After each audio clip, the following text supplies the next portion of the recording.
नमस्कार, स्वागत छ तपाईहरुलाई मेरो YouTube च्यानलमा।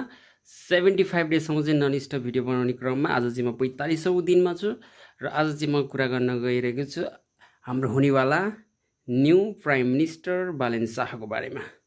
म चाहिँ लास्ट एक्साइटेड छु। अबको नेपालको हैन प्राइम मिनिस्टर प्रधानमन्त्री चाहिँ बालेन शाह चाहिँ बन्नुहुन्छ भन्ने चाहिँ हामी सम्पूर्ण जनतालाई लागिरहेको छ र उहाँले चाहिँ अब केही न केही त्यसलाई चाहिँ एकदम अलग तरिकाले यो भन्दा पहिलाको पार्टीहरुले पहिलाको प्राइम मिनिस्टर पहिलाको नेताहरुले भन्दा चाहिँ फरक किसिमले लानुहुन्छ भनी हामीलाई लागिरहेको छ। उहाँले पक्कै पनि देशलाई चाहिँ अब एउटा उन्नति प्रगति विकासको बाटोमा लैजानुहुन्छ।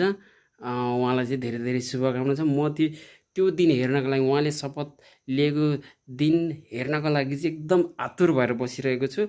म जस्तै तपाईहरु पनि धेरै जना चाहिँ आतुर भएर बस्नु भएको छ होला। अब ढुक्काउनुस्, तपाईं हामी ढुक्काउने दिन आइसकेको छ। किन भन्दाखेरि अब चाहिँ देश सही मान्छेको हातमै छ के।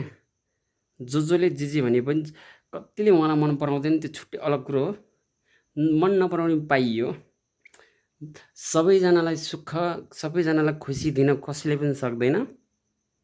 उहाँले हामी जस्तो जनतालाई हैन म जस्तो व्यक्तिहरुलाई हामी धेरैलाई एक दुई जनालाई हैन नि त लाखौंलाई चाहिँ उहाँले चाहिँ एउटा आशा दिनुभएको छ, होप दिनुभएको छ।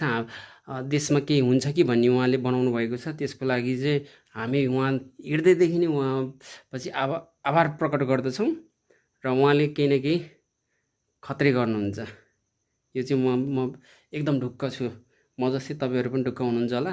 अब वेट गरौँ हैन उहाँले कहिले चाहिँ नेपालको प्रधानमन्त्री बन्नुहुन्छ र देश कसरी लानुहुन्छ त्यो हेर्नको लागि चाहिँ आतुर छु। ल अहिलेको लागि चाहिँ यति नै है। म आज ढिलो आएँ, त्यही भएर मैले यो रातिको 9:30 कति बजिसकेको छ, त्यसैले यतिखेर भिडियो बनाउँदै छु। अब बाँकी कुरा भोलि गरौँला। हस् त, धन्यवाद।